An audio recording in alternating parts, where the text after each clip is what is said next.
अब हम अपना स्टार्ट करने जा रहे हैं रेशियोज़ का पार्ट 4। इस रेशियोज़ के पार्ट 4 में हमने क्या करना है, एक्टिविटी रेशियो। हमने अभी तक 2 रेशियोज़ अपनी कंप्लीट कर ली हैं। अब हम अपने थर्ड पार्ट पे हैं, वो है एक्टिविटी रेशियो। तो एक्टिविटी रेशियो बेसिकली सबसे पहले हमने याद रखना है कि हम टाइम्स में कैलकुलेट करते हैं। ठीक है, टाइम्स में कैलकुलेट करा जाता है activity ratio.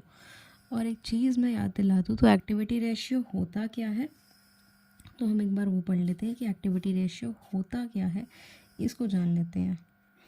It is a financial indicator that shows how, एक सेकेंड अब दिखेगा, हाँ आई थिंक अब दिख रहा है ना।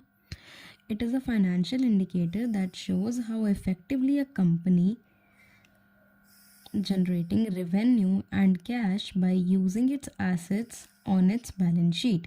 मतलब कितनी इफ़ेक्टिव है कंपनी अपना रेवेन्यू जनरेट करने के लिए, मतलब कितना उसे प्रॉफिट हो रहा है, वो कितना प्रॉफिटेबिलिटी जनरेट कर रही है, रेवेन्यू जनरेट कर रही है और कैश जनरेट कर रही है। ठीक है, activity ratio also termed as performance और टर्नओवर रेशियो। इसे हम क्या कहते हैं, परफॉर्मेंस रेशियो भी कहते हैं और टर्नओवर रेशियो भी कहते हैं। तो ये नोट कर ले चीज़, इसे हम परफॉर्मेंस रेशियो भी कहते हैं और टर्नओवर रेशियो भी कहते हैं। किसको, एक्टिविटी रेशियो को। ये तो हो गया क्लियर हमारा। अब ये क्लियर हुआ जब, तो अब हम ये स्टार्ट अपना करते हैं। एक सेकेंड में थोड़ी लाइट इसकी बढ़ा दूँ। तो तूने जैसे पहले कहा था ना कि लाइट की थोड़ा इशू हुआ था, तो मैं तब से फिर थोड़ा लाइट का करने लग गई। आई थिंक अब क्लियर होगा। ठीक है, तो इसमें क्या ध्यान रखना है, अब एक्टिविटी रेशियो के 4 पार्ट्स होते हैं, 4 रेशियोज़ होते हैं एक्टिविटी रेशियो में जो हमने पढ़ने हैं। पहला इन्वेंट्री टर्नओवर रेशियो, दूसरा ट्रेड रिसीवेबल टर्नओवर रेशियो, फिर ट्रेड पेबल टर्नओवर रेशियो, फिर वर्किंग कैपिटल टर्नओवर रेशियो। तो कौन सा याद करना है, inventory turnover ratio, trade receivable turnover ratio, trade payable turnover ratio और working capital ratio turnover ratio. तो ये आप चीज़ें याद कर, अभी वीडियो रोक के याद कर। Inventory turnover ratio, trade receivable turnover ratio, trade payable turnover ratio और working capital turnover ratio. Correct. अब इस वीडियो में हमने सबसे पहले आज ये वाला पढ़ना है, इन्वेंट्री टर्नओवर रेशियो, जो कि मोस्ट इम्पॉर्टेंट है, पेपर्स में आता है। तो ये इन्वेंट्री टर्नओवर रेशियो का फॉर्मूला क्या होता है, COGS अपॉन में एवरेज इन्वेंट्री। अब COGS क्या होता है, ये होता है कॉस्ट ऑफ गुड्स सोल्ड, कितने जो गुड्स हैं वो बेचे हैं उनकी कॉस्ट। तो कॉस्ट ऑफ गुड्स सोल्ड, जिसे मैंने शॉर्ट में COGS लिखा है, तो वो भी लिख ले, कॉस्ट ऑफ गुड्स सोल्ड, ये COGS अपॉन में एवरेज इन्वेंट्री। क्या है फॉर्मूला इसका, इस इन्वेंट्री टर्नओवर रेशियो के फॉर्मूला क्या है, COGS अपॉन में एवरेज इन्वेंट्री। ठीक है, ये तो हमें समझ आ गया। अब ये समझ आ गया तो अब क्या करते हैं, पहले हम इसको देखते हैं। ये इसका पहले इसका फॉर्मूला देखेंगे, फिर इसका फॉर्मूला देखेंगे। पहले COGS हम कैसे निकालते हैं वो देखते हैं। तो कॉस्ट ऑफ गुड्स सोल्ड हम कैसे निकालते हैं, ये स्टेप याद करने हैं। पहले ओपनिंग स्टॉक लेना है, उसमें जो भी परचेजेस हैं, जो भी हम परचेज़ कर रहे हैं सामान, उसे प्लस करना है। और क्या प्लस करना है, अगर कुछ डायरेक्ट एक्सपेंसेस, अब डायरेक्ट एक्सपेंसेस कौन से होते हैं, जो आपकी कंपनी के रेवेन्यू को डायरेक्ट इम्पैक्ट करते हैं, या फिर जो आपकी कंपनी को डायरेक्ट इम्पैक्ट करते हैं, जो आपका ऑपरेटिंग खर्चा है उसे डायरेक्ट एक्सपेंसेस कहते हैं। ठीक है, और माइनस करना है क्लोजिंग स्टॉक। तो कितना इजी फॉर्मूला है इसका, एक बार बता मुझे। कॉस्ट ऑफ गुड्स सोल्ड का opening stock plus purchases plus direct expense और माइनस क्लोजिंग स्टॉक। करेक्ट। अब डायरेक्ट एक्सपेंस कौन कौन से हो सकते हैं, वेजेस हो सकता है, कैरेज इनवर्ड्स हो सकता है, ट्रेडिंग अकाउंट का जो डेबिट साइड आता है ना, वो भी डायरेक्ट एक्सपेंस होता है। जो भी ट्रेडिंग अकाउंट की डेबिट साइड पे आता है वो आपका डायरेक्ट एक्सपेंस होता है। तो ये ट्रेडिंग अकाउंट हमारा तो 11th का कॉन्सेप्ट है, तो मैं वो नहीं कर पाऊँगी, अगर थोड़ा सा भी याद हो तो समझ सकती है तो। और क्या आता है, मैन्युफैक्चरिंग एक्सपेंस। मैन्युफैक्चरिंग एक्सपेंस भी क्या होता है, डायरेक्ट एक्सपेंस। तो हमारे पास अब क्या हो गए, मैंने देखो अभी 4 तरीके के क्या बता दिए, डायरेक्ट एक्सपेंसेस। पहला क्या होता है, वेजेस, दूसरा कैरेज इनवर्ड्स, तीसरा ट्रेडिंग अकाउंट की डेबिट साइड पे जो भी आता है खर्चा, वो होता है डायरेक्ट एक्सपेंस, और एक मैन्युफैक्चरिंग एक्सपेंस। तो ये 4 आपको याद करने हैं, ये आपके डायरेक्ट एक्सपेंसेस के मोस्ट फ्रीक्वेंटली यूज्ड नेम्स हैं जो आपको आ सकते हैं। और माइनस करते हैं क्लोजिंग स्टॉक। तो आई होप अब ये तो फॉर्मूला याद हो ही क्या होगा, अच्छे से कुछ भी नहीं है।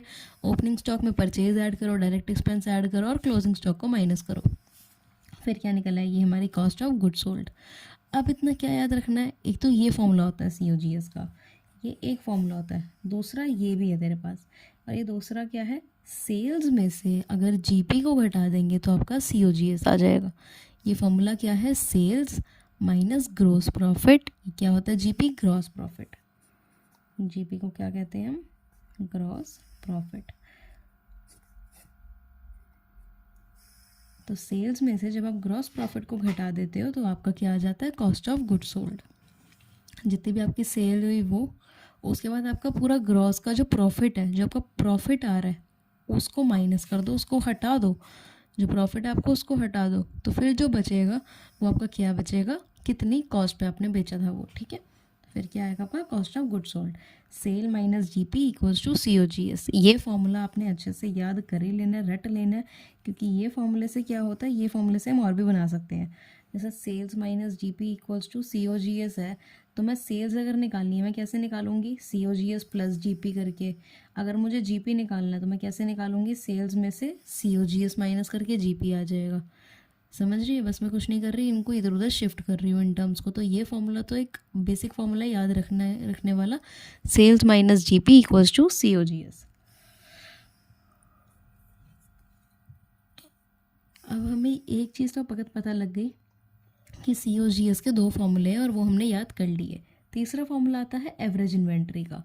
अब एवरेज इन्वेंट्री का फॉर्मूला क्या है, बहुत इजी। अब एवरेज किसी भी चीज़ की कैसे निकालती है, अगर मैं बोलूँ एवरेज निकाल 2 और 10 की, तो क्या करेगी, तो 2 + 10 अपॉन में 2, यही करेगी। अब मैं कहूँ 2, 3, 4 की एवरेज निकाल तो करेगी 2 + 3 + 4 अपॉन में 3, यही करेगी ना। सेम इसमें क्या करना है, opening inventory plus closing inventory upon में 2। एवरेज इन्वेंट्री कैसे निकलती है, ओपनिंग इन्वेंट्री को लो, उसमें क्लोजिंग इन्वेंट्री भी प्लस करो, अपॉन में कर दो 2। Opening inventory plus closing inventory upon में 2, तो ये आपकी एवरेज इन्वेंट्री निकल गई।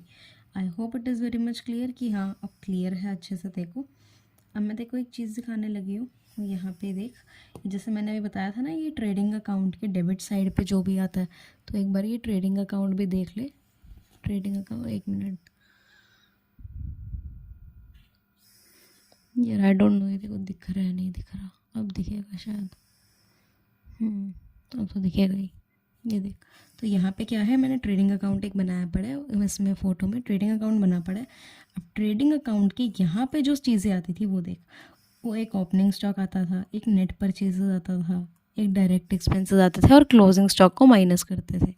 तो ये जो पूरा फॉर्मूला होता है, जो ट्रेडिंग अकाउंट के डेबिट साइड पे जो जो चीज़ें आती थी ना, उन्हीं चीज़ों को लेके बस ये फॉर्मूला बना दिया गया है और कुछ नहीं है। और अगर इस साइड बचता था बैलेंस तो ग्रॉस प्रॉफिट होता था, और इस साइड बचता था तो ग्रॉस लॉस होता था, बस यही सब है। और यहाँ पे सेल्स आती थी इस साइड। अब ये जो चीज़ें हैं, चार चीज़ें, इनको बेसिकली इनका कंबाइन करके, इनका मिक्सचर बना के हमें क्या मिल जाता है, COGS मिल जाता है, कॉस्ट ऑफ गुड्स सोल्ड।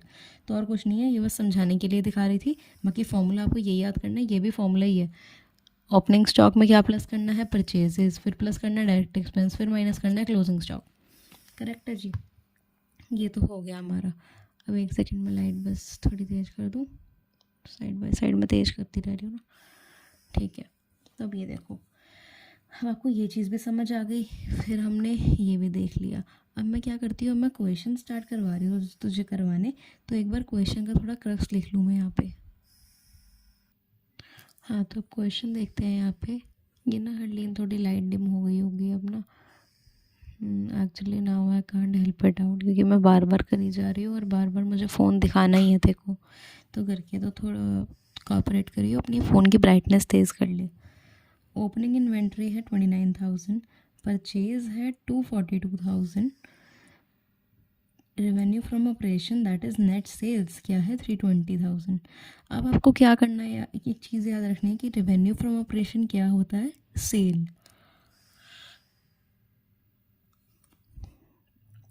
जब भी रेवेन्यू फ्रॉम ऑपरेशंस आपके पास आ जाए तो वो क्या होता है, सेल्स।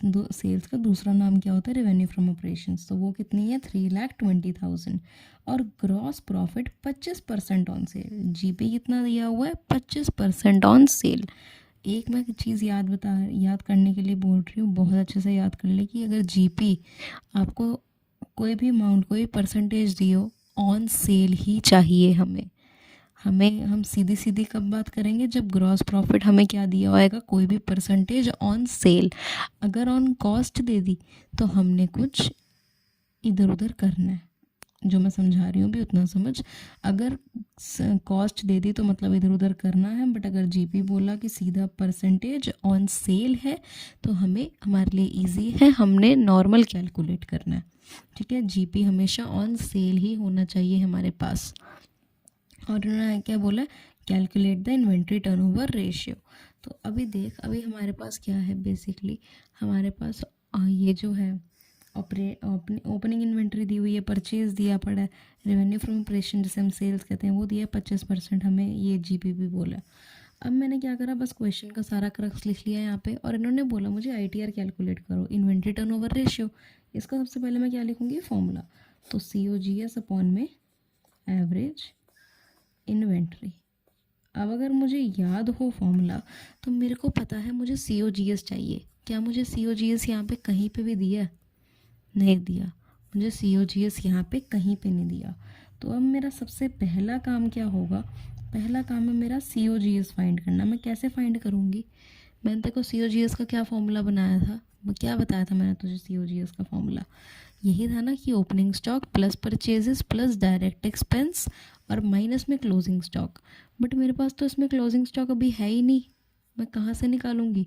मैं एक ही क्वेश्चन में दो XY टर्म तो नहीं लिख सकती ना। अगर मैं COGS को X ले लूँ, मुझे क्लोजिंग स्टॉक को Y लेना पड़ेगा, कि मुझे क्या क्लोजिंग स्टॉक भी नहीं पता।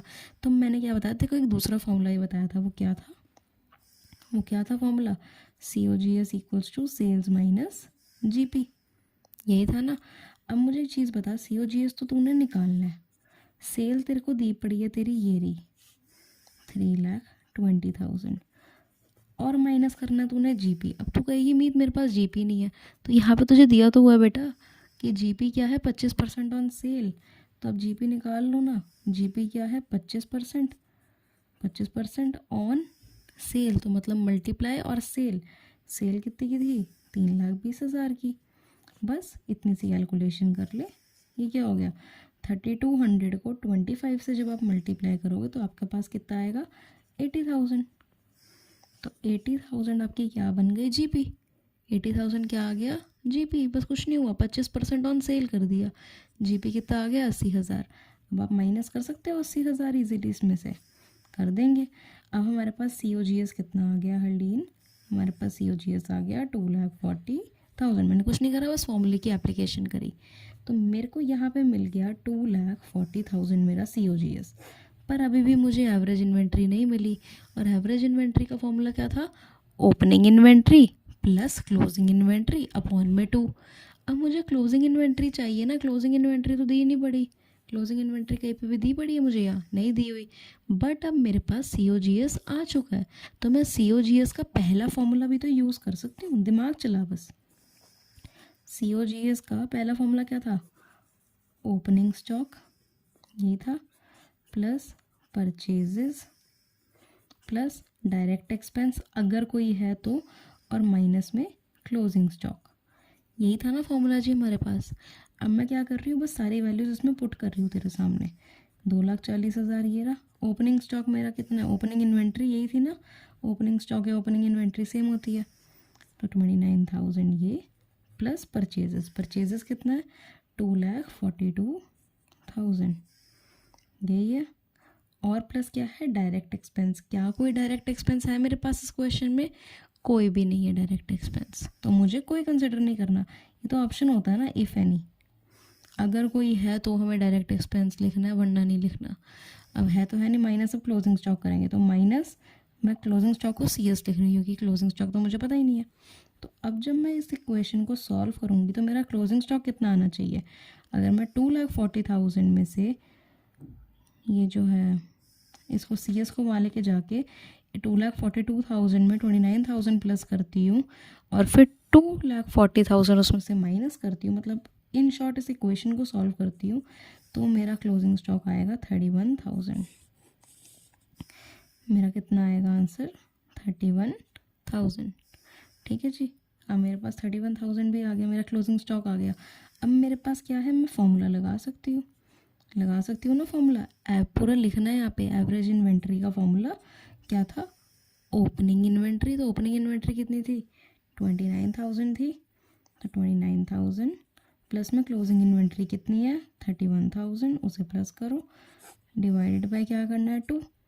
जब आप इसे सॉल्व करोगे तो आपके पास कितना आ जाएगा, अभी इसमें आपके पास आ जाएगा 30,000। ठीक है, तो एवरेज इन्वेंट्री कितनी निकली हरलीन, 30,000। और जब मैं इसे कट करूँगी आपस में तो ये मेरा आ जाएगा 8। अब मेरा 8 तो आ गया। मैंने तुझे क्या एक चीज़ बताई थी कि जब भी इन्वेंट्री टर्नओवर रेशियो निकाल रहे हो तो इसका आंसर हमेशा पॉइंट में आएगा। तो कितना आ गया, मतलब टाइम्स में आएगा। तो कितना आ गया ये आंसर, 8 टाइम्स। ठीक है जी, मेरे पास क्या आंसर आ गया, 8 टाइम्स। अब क्या करते हैं, अब मैं तेरे को एक चीज़ समझा रही हूँ। अब हम पहले एक सेकंड क्वेश्चन करते हैं, या फिर मैं सोच रही हूँ पहले चीज़ समझा दूँ। हाँ, पहले क्वेश्चन करते हैं, ठीक है, फिर समझाऊंगी। तो अब हमारा सेकंड क्वेश्चन ये है, ओपनिंग इन्वेंट्री दी हुई है 29,000, क्लोजिंग इन्वेंट्री दी हुई है 31,000, रेवेन्यू फ्रॉम ऑपरेशन जो कि जिसे हम सेल्स कहते हैं वो दिया है 3 लाख, और ग्रॉस प्रॉफिट दिया है 25% ऑन कॉस्ट। मैंने क्या बोला, ग्रॉस प्रॉफिट अगर दिया हो 25% या कोई भी परसेंट ऑन सेल्स तो हमारे लिए बहुत ही ईजी है, सिंपल सिंपल कैलकुलेट कर देना है। बट अगर हमें दिया पड़ा है ऑन कॉस्ट तो हमें कुछ चेंज करना पड़ता है। वो चेंज हम इस क्वेश्चन में देखेंगे क्या करना पड़ता है। बाकी सब इन्फॉर्मेशन गिवन है, तो मैंने यहाँ पे क्या कर दिया, यहाँ पे मैंने सारी इन्फॉर्मेशन ली दी और इन्होंने बोला है कैलकुलेट क्या करना है, इन्वेंट्री टर्नओवर रेशियो। तो ठीक है, हम इन्वेंट्री टर्नओवर रेशियो कैलकुलेट कर लेंगे। अब पहले तो मैं सबसे पहला मेरा काम क्या होगा, इन्वेंट्री टर्नओवर रेशियो का फॉर्मूला लिखना। तो COGS अपॉन में एवरेज इन्वेंट्री, ठीक है जी, अपॉन में क्या है, एवरेज इन्वेंट्री। ये समझ आया तेरे को इतना। अब मुझे बता, पहले तो कॉस्ट ऑफ गुड्स सोल्ड मैं कैसे निकालूं।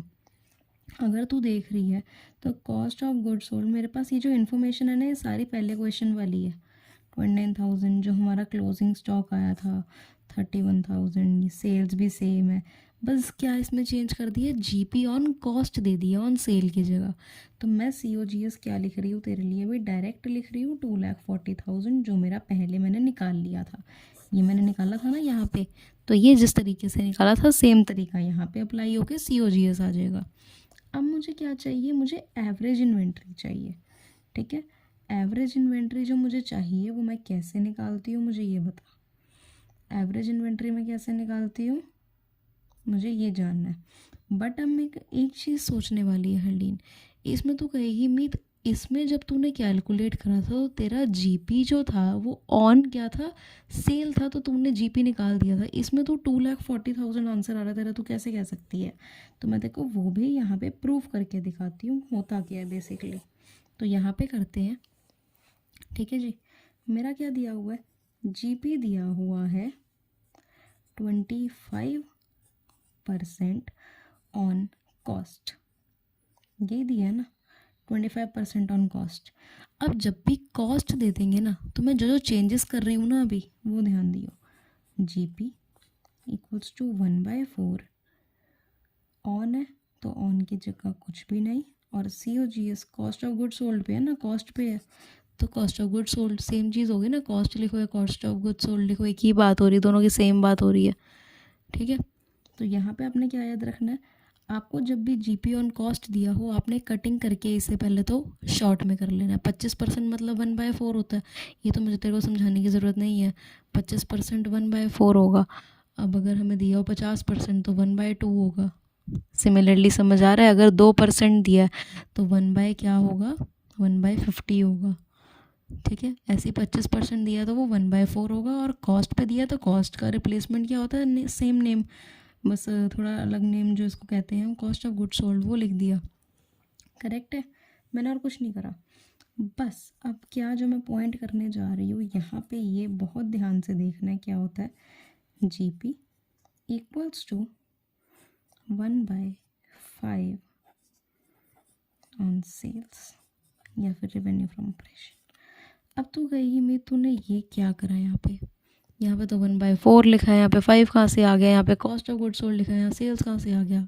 करेक्ट, तो मैंने क्या देखो बोला, जब भी हमें जीपी दिया हो ऐसे 25% ऑन, ये 25 रुपये नहीं था, 25% था, 25% ऑन कॉस्ट। तो पहले हमने लिखना है 25% ऑन कॉस्ट, 25% को काटना है, कितना आता है 1/4, तो 1/4 करके क्या हमने लिखना है कॉस्ट ऑफ गुड सोल्ड। फिर हमारा स्टेप क्या आता है, जब भी हमें जीपी कॉस्ट पे दिया हो हमें उसे सेल में कन्वर्ट करना है, क्योंकि मैंने तुझे क्या बताया था कि जो जीपी है वो हम सिर्फ सेल्स पे यूज़ करेंगे। तो जीपी क्या हो गया, मेरे को सेल्स पे लाना है, अभी तो कॉस्ट ऑफ गुड सोल्ड पे है।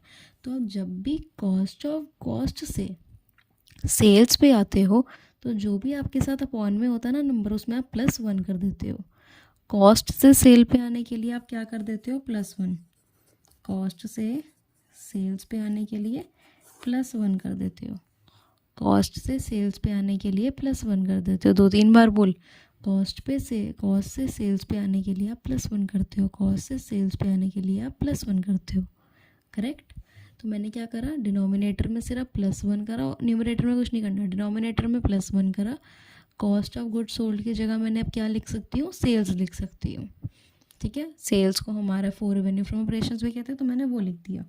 अब बस क्या होना है, सेम तरीके कैलकुलेट करना है, 1/5 ले लेना है और इनटू में सेल्स कर देनी है। सेल्स कितनी थी, सेल्स हमारी थी 3 लाख, तो 3 लाख से मल्टीप्लाई कर देना है। ठीक है जी, कितना आ जाएगा आपका 60,000। करेक्ट है, 60,000 आ जाएगा। अब जब तेरा जीपी इसमें तू कहेगी मेरा जीपी तो इसमें 60,000 आया, इसमें जीपी मेरा 80,000 आया था, गई कहेगी ना, इसमें जीपी मेरा 80,000 आया था, इसमें तो मेरा ये आया है।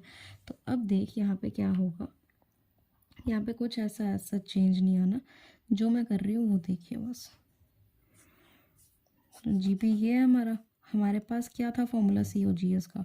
अभी सोच, मैंने COGS मीत ने नहीं निकाला, बस ये मैं सिखा रही हूँ। तो COGS मेरा फॉर्मूला क्या होता है, सेल्स में से जीपी माइनस, सेल्स में से जीपी माइनस। तो सेल्स कितनी थी मेरी, यहाँ पे मेरी सेल्स दी पड़ी है 3 लाख, 3 लाख सेल्स है, माइनस में जीपी, जीपी कितना आया 60,000, आंसर कितना आया 2,40,000। ठीक है जी, क्या आंसर आया 2,40,000। करेक्ट है। अब तो मैं लिख सकती हूँ ना COGS को 2,40,000 करके। इसमें बस यही पॉइंट समझाने वाला था कि अगर कॉस्ट दिया है, जीपी ऑन कॉस्ट दिया है, तो हमें पहले उसे सेल्स में कन्वर्ट करना पड़ेगा। वो कैसे करेंगे, डिनोमिनेटर में +1 करके उसे उसको मल्टीप्लाई नॉर्मल सेल्स वैल्यू से करके फिर हमें COGS equals to sales minus GP वाला फॉर्मूला लगा के COGS निकाल लेना है और जो कि हमने लिख देना है। फिर एवरेज इन्वेंट्री तो बहुत ईजी है, क्या होती है, ओपनिंग इन्वेंट्री जो कि क्या है हमारे 29,000 प्लस में क्लोजिंग इन्वेंट्री 31,000 अपॉन में 2। जब आप इसे करोगे तो आपका ये सेम ही चीज़ है ना, ये कहाँ है, ये रही, ये सेम ही चीज़ है, सेम अमाउंट है। कितना आएगा 30,000। तो बस क्या कर देती हूँ, सेम कर देती हूँ 30,000। इसे जब काटा तब भी मेरा क्या आया 8 टाइम्स, क्या आया मेरा ये 8 टाइम्स आ गया। इसमें कुछ भी हार्ड एंड फास्ट नहीं था, बस मैंने क्वेश्चन में चेंज क्या करा, पहले ऑन सेल दिया हुआ था, अब ऑन कॉस्ट दे दिया। तो ये कॉन्सेप्ट जो है वो मैं यहाँ पे देखो अच्छे से एक बार क्लियरली समझा देती हूँ कि मैंने किस कॉन्सेप्ट के बेस पे क्या कहा है तेरे को। ठीक है, अब मैं क्लियर करवा रही हूँ तेरे को, वो चीज़ देखियो। अब मुझे अगर जीपी दी है 1/3 कॉस्ट, ठीक है, या फिर मैं कह रही हूँ जीपी दी है मेरे को 1/4 कॉस्ट, या फिर मुझे जीपी दी है 1/5 कॉस्ट। ठीक है, अब मैंने क्या कहा है, मेरे को जीपी कहाँ दी हुई है, कॉस्ट पे। मुझे कॉस्ट से कहाँ चाहिए होती है हरलीन, सेल में। मुझे कॉस्ट से क्या चाहिए, सेल्स चाहिए, मुझे जीपी सेल्स पे चाहिए भाई साहब। तो कन्वर्ट कैसे करेंगे, 1/4 ऑन सेल, यही होगा ना, +1 कर देते हैं कॉस्ट से सेल्स पे जाने के लिए। इसका क्या हो जाएगा 1/5 सेल्स, इसका क्या हो जाएगा 1/6 सेल्स। इतना तो करेक्ट है, देखो समझ आ गया होगा, बस कुछ नहीं करा, +1 करा।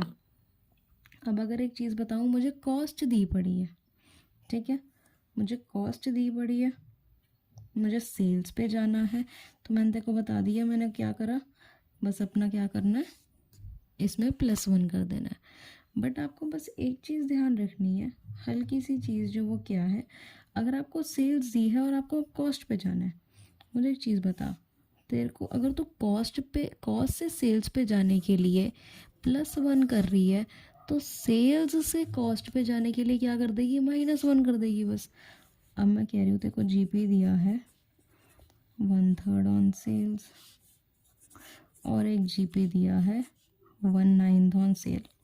ठीक है, अब मैंने कहा तुझे, मुझे तू बता जीपी कॉस्ट पे कितना होगा, ग्रॉस प्रॉफिट कॉस्ट पे, जीपी कॉस्ट पे कितना होगा, तो तू मुझे क्या बोलेगी मीत, 1/2 COGS, और ये बोलेगी तू 1/8 COGS। करेक्ट है, यही कहेगी ना। क्यों, क्योंकि हमने कॉस्ट से सेल्स पे जाने के लिए +1 करना है, सेल से कॉस्ट पे जाने के लिए बस -1 कर देना है डिनोमिनेटर में, और कुछ नहीं है। तो आपको ये भी समझ आ गई चीज़। और आपको मैं एक और चीज़, एक इम्पॉर्टेंट चीज़ समझा रही हूँ।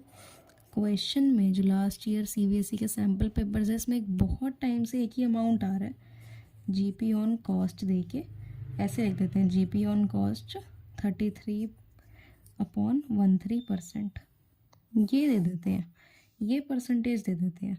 तो ये मैं अगर एक चीज़ बता दूँ तेरे को, ये 33 1/3 और कुछ नहीं बल्कि क्या है, सिर्फ 1/3। इसे 1/3 कहते हैं। इसे सॉल्व करेगी ना जब मिक्स फ्रैक्शन को, इसको तो सॉल्व भी करेगी तब भी तेरे पास क्या आएगा, 1/3 आएगा आंसर। ठीक है, और कुछ नहीं है ये। जब भी तेरे पास ये अमाउंट आ जाए तो ये अमाउंट 33 1/3% को क्या समझना है आपने, 1/3 होता है ये। ठीक है, 1/3 होता है, तो तेरे को ईजिली क्या बोल देना है, जीपी ऑन, जीपी क्या दिया हुआ है तेरे को, 1/3 दिया हुआ है COGS पे। बट हमें तो जीपी और COGS से नफरत है, हमें क्या चाहिए, जीपी सेल्स पे।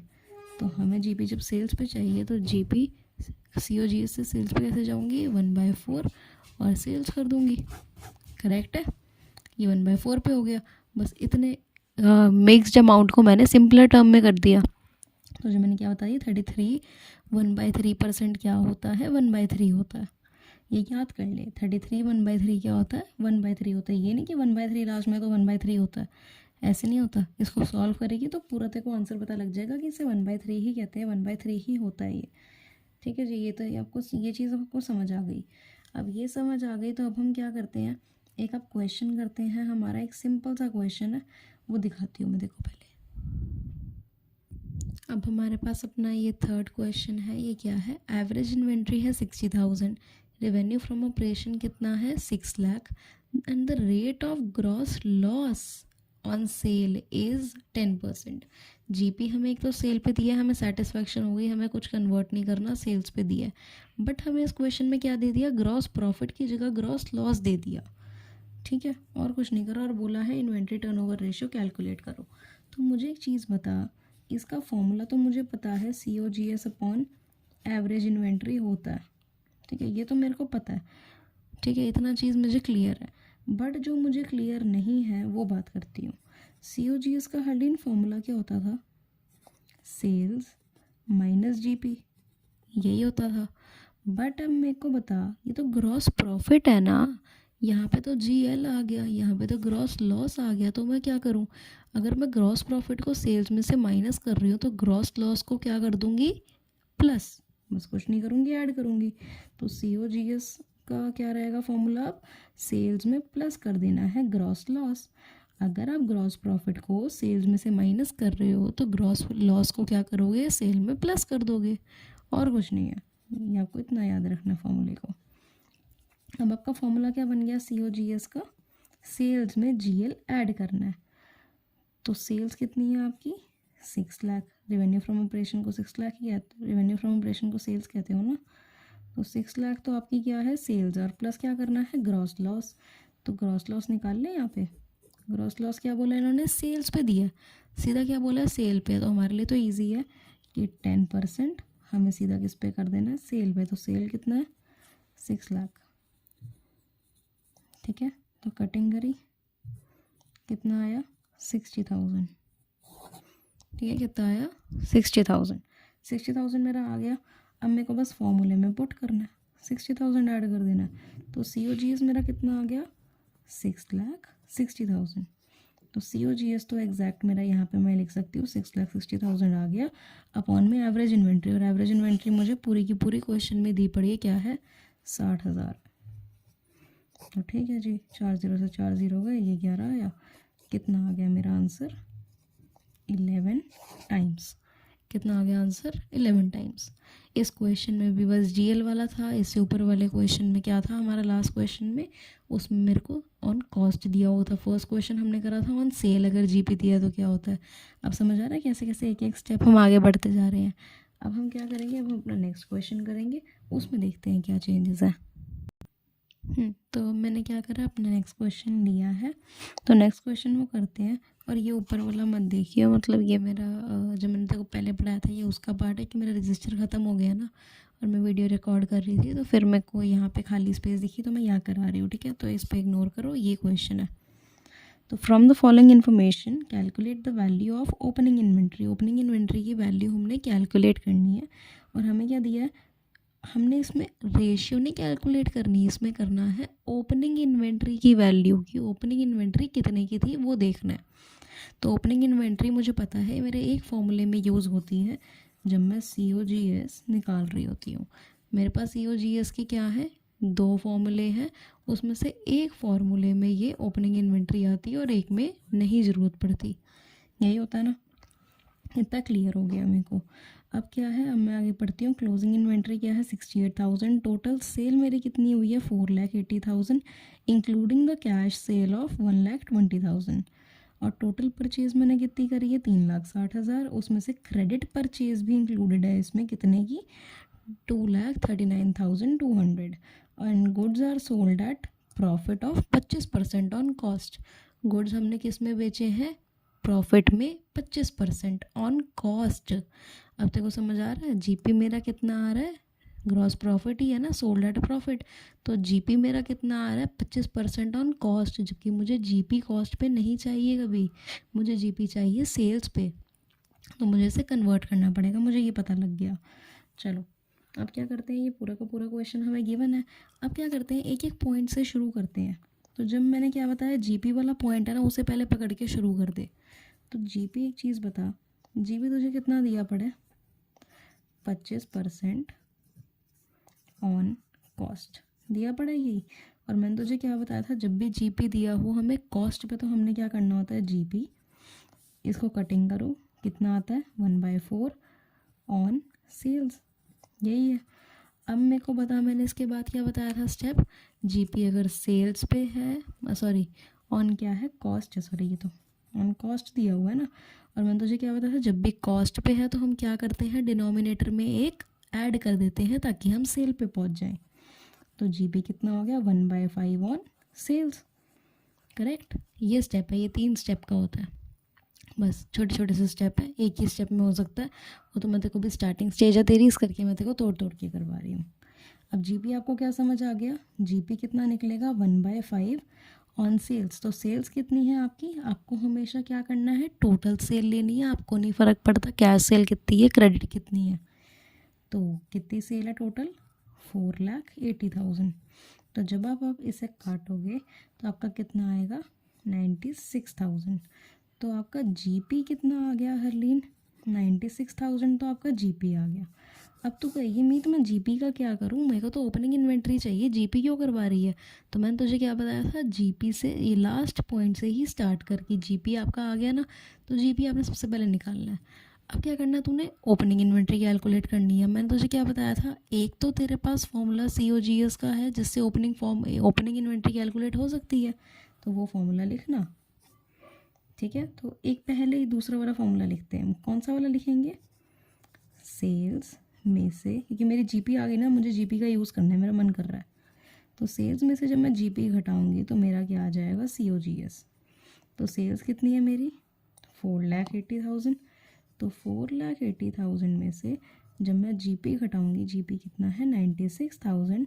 मेरा ये जो आंसर आएगा, कितना आंसर आया ये मेरा, 384,000। ये मेरा क्या है, ये मेरा है COGS, ये मेरा क्या है, COGS आ गया, ठीक है जी। मैंने क्या करा, कुछ भी नहीं करा, बस जो मेरे को फॉर्मूलेस पता है ना, जिनकी मेरे पास पूरी पूरी सबकी वैल्यू है, बस मैंने वो लिखा है।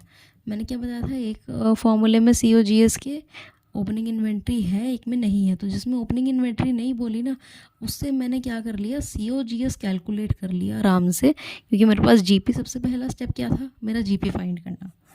पहला स्टेप जीपी फाइंड करो, दूसरा स्टेप COGS निकालो। अगर आप, फिर आपका तीसरा स्टेप क्या होता है, रेशियो में पुट कर दो, अगर रेशियो निकालने के लिए बोला है तो।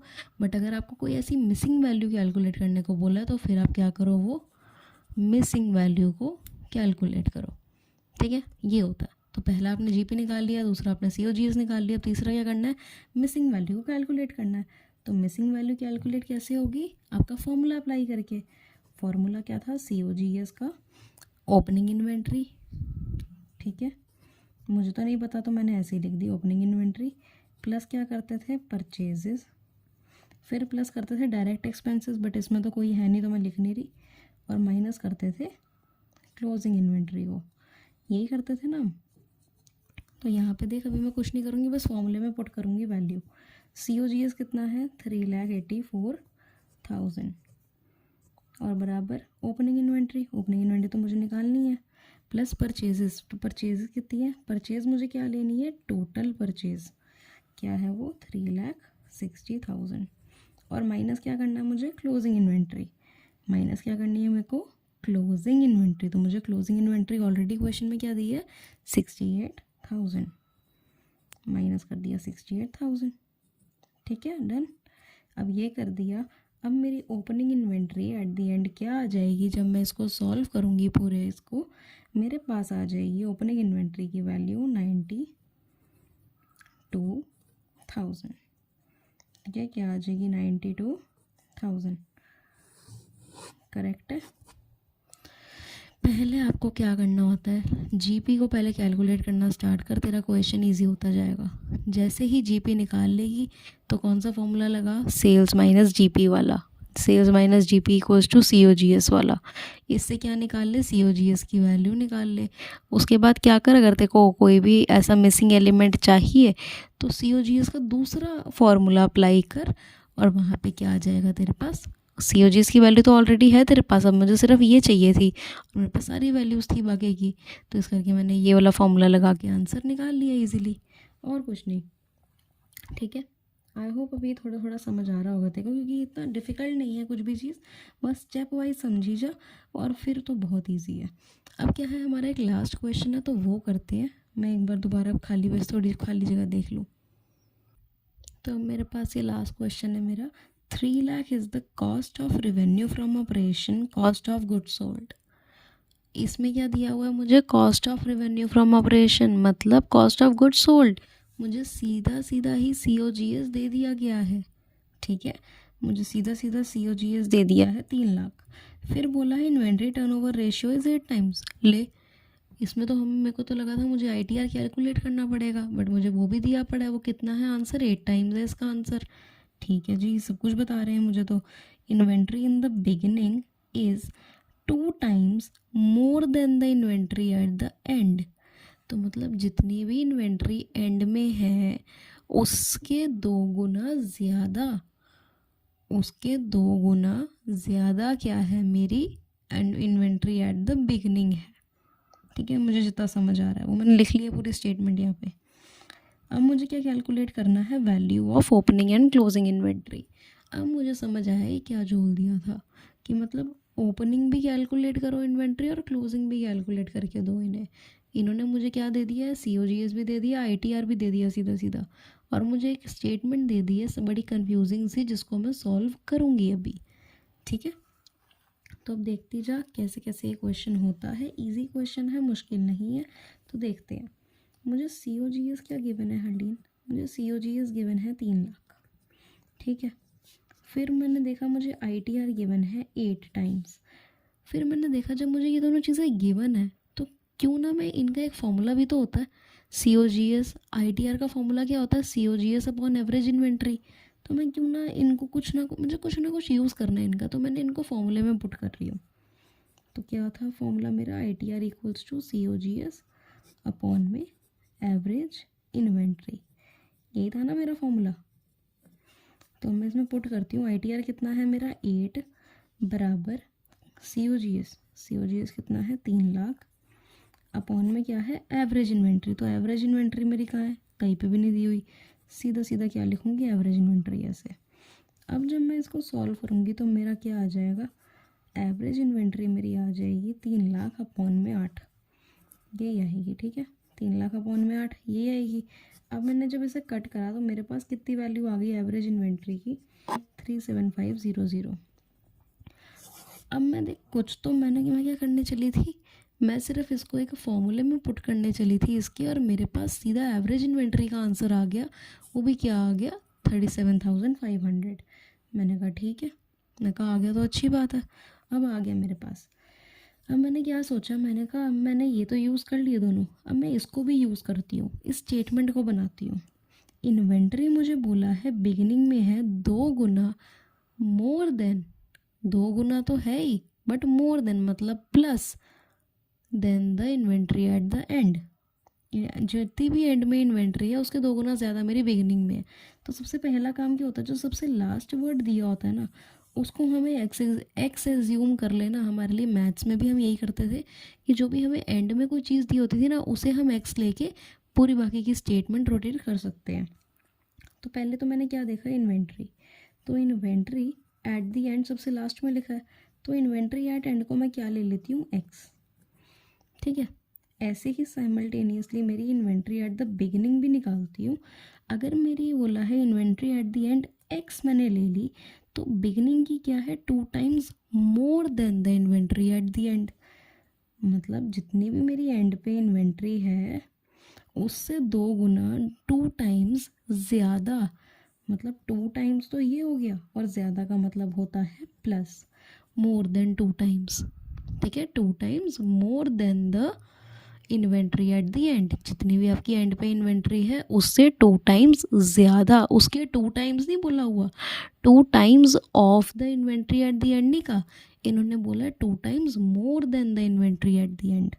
तो मैंने ये ऐसे लिख दिया। तो इसका आंसर कितना आ गया हरलीन, 3x। मतलब टोटल 3 गुना ज़्यादा है मेरी बिगिनिंग में, 3 गुना है, 3 गुना ज़्यादा नहीं है, अब 3 गुना है। अगर मेरी inventory at the and x है तो मेरी इन्वेंट्री एट दी बिगिनिंग क्या है, 3x है। मुझे तो मेरी 2 चीज़ें एक सिंपल सी पता लग चुकी है यहाँ पे। अब मुझे ये पता लग गया। अब मैंने क्या सोचा, जब मेरे पास ये हो गया सब, मैंने सब कुछ यूज़ करके कुछ ना कुछ सॉल्व कर लिया। अब मेरे दिमाग पे क्या आइडिया आया, मैंने सोचा मैंने यहाँ पे एवरेज इन्वेंट्री निकाली है, और मैंने क्या निकालना है, ओपनिंग और क्लोजिंग इन्वेंट्री। तो मेरे को दिमाग में आया कि एवरेज इन्वेंट्री का फॉर्मूला जो होता है उस फॉर्मूले में क्या होता है, ओपनिंग इन्वेंट्री और क्लोजिंग इन्वेंट्री का यूज़ होता है। तो मैं क्यों ना वही चीज़ कर देती हूँ, वही कर देती हूँ ना। तो ओपनिंग प्लस क्लोजिंग इन्वेंट्री होता है, अपॉन में क्या होता है, 2, यही होता है ना मेरा। तो मैं वही कर देती हूँ, बस फॉर्मूले में मैं क्या करी जा रही हूँ, मैं कुछ ना कुछ कर रही हूँ ताकि मेरा आंसर आए। एवरेज इन्वेंट्री क्योंकि मैंने अभी निकाली थी तो मैंने इसका भी फॉर्मूला ले लिया। और मैंने इसका फॉर्मूला क्यों लिया है, ऐसे ही नहीं लिया कुछ भी बिना वजह से, इसीलिए लिया है क्योंकि मुझे पता है कि इसके फॉर्मूले में ओपनिंग इन्वेंट्री और क्लोजिंग इन्वेंट्री का जिक्र होता है जो कि मुझे निकालनी है। तो ठीक है, एवरेज इन्वेंट्री कितनी है, 37500 equals to opening plus closing inventory. तो ओपनिंग इन्वेंट्री कितनी थी, इन्वेंट्री एट द बिगिनिंग मैंने कितनी एज्यूम करी हुई थी, 3x। तो मैं अभी एज्यूम्ड वैल्यूज़ लिख रही हूँ, और प्लस क्लोजिंग इन्वेंट्री कितनी थी, x, और अपॉन में 2। यही है ना मेरा सिंपल। अब मैं क्या कर रही हूँ, बस इस इक्वेशन को सॉल्व कर रही हूँ। 0 multiply by 2 equals to 4x। और जब मैं इसे सॉल्व करूँगी इसको मल्टीप्लाई करके, मेरे पास, एक सेकेंड, मेरे पास कितना आ जाएगा, ये x की वैल्यू बेसिकली मेरी आ जाएगी 75000 अपॉन में 4 इक्वल्स टू, ये जब काटूँगी ये आ जाएगा मेरा ये। ठीक है, मेरे पास x की वैल्यू कितनी आ गई है अब, 18750। समझ गई मैंने कैसे करा, कुछ नहीं करा, बस इस फॉर्मूले में वैल्यू पुट इन करी। तो मेरे पास x की वैल्यू आ गई 18750। अब मैंने देखा कि x क्या था मेरा, अरे x तो मेरा क्या था, इन्वेंट्री एट दी एंड, मतलब मेरी क्लोजिंग इन्वेंट्री आ चुकी है। क्लोजिंग इन्वेंट्री मेरी क्या आ गई, 18750। मेरे पास क्लोजिंग इन्वेंट्री आ चुकी है। अब मैंने देखा मेरे पास ओपनिंग इन्वेंट्री क्या ली हुई थी मैंने, 3x ने लगाया था ना मैंने, 3x आ रही थी, तो मैं क्या करती हूँ, ये तो नॉर्मल मैथ्स है यार हल्दी। ओपनिंग इन्वेंट्री कैसे निकाल ली मैंने, 3x, मतलब 3 इंटू में x कितना है 18750, कितनी आ गई 56250 आ जाएगा जब मल्टीप्लाई करोगे। तो मेरे पास क्या आ गया, ये भी आ गया 56250, मेरी क्या आ गई, ओपनिंग आ गई। ठीक है जी हर्लीन, हो गया हमारा क्वेश्चन ये क्वेश्चन दोबारा देखना है तो देख ले, मोस्ट इम्पॉर्टेंट क्वेश्चन है। ठीक है, याद रखिए मोस्ट इम्पॉर्टेंट क्वेश्चन है। तो आपने ये भी कर लिया है। अब मेरा यही सजेशन रहेगा, इस वीडियो को दोबारा एक बार देख ताकि अच्छे से समझ आए ये, और क्योंकि ये रेशियोज चैप्टर छोड़ने वाला है ही नहीं इसमें कुछ, तो ये करना ही करना है। इसको दोबारा देख एक बार, इजीली समझ आ जाएगा। कुछ नहीं आया तो मुझे उसी टाइम कॉल करना, ठीक है अर्लीन। तो अभी के लिए बाय, नेक्स्ट पार्ट में हम और ज़्यादा इसकी आगे करेंगे अब।